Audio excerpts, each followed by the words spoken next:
اگر آپ سعودی عرب میں مقیم ہیں اور آپ چاہتے ہیں کہ مملکت میں پیدا ہونے والے بچوں کا اقامہ بنایا جائے تو اس ویڈیو میں ہم آپ کو بتائیں گے کہ اس کے لیے آپ کو کن مراحل سے گزرنا ہوگا۔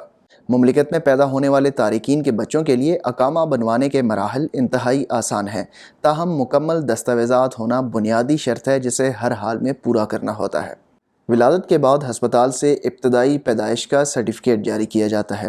نومولود کی رجسٹریشن کے لیے ادارہ الاحوال المدنیہ یعنی سول افیئرز سے رجوع کرنا ہوگا۔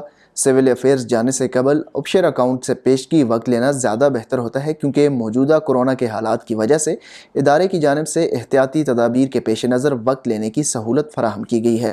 سول افیئرز میں برتھ سرٹیفکیٹ کے لیے درخواست جمع کرانے سے قبل بعض امور کا خیال رکھنا لازمی ہے، جن میں مقررہ دستاویزات یعنی نومولود کے والدین کے پاسپورٹ، اقامے اور اس کی کاپی، جس ہسپتال میں بچے کی ولادت ہوئی ہے وہاں سے جاری کیا جانے والا عارضی برتھ سرٹیفکیٹ ہیں ساتھ ہونا لازمی ہے۔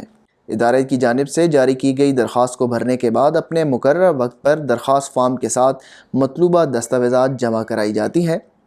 ادارہ الاحوال المدنیہ سے 1 برس کے لیے عارضی سرٹیفکیٹ جاری کیا جاتا ہے، جس کا مقصد نومولود کو 1 برس کے اندر مقررہ ٹیکوں کا کورس کرانا لازمی ہے۔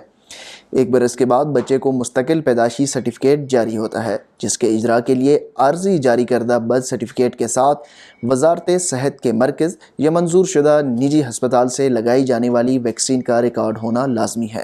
جوازات کے قانون کے مطابق کسی بھی تارکین وطن کے بچوں کو اقامے میں اس وقت تک درج نہیں کیا جاتا جب تک ان کا ادارہ الاحوال المدنیہ کی جانب سے 1 برس کے لیے عارضی برتھ سرٹیفکیٹ جاری نہ کیا گیا ہو۔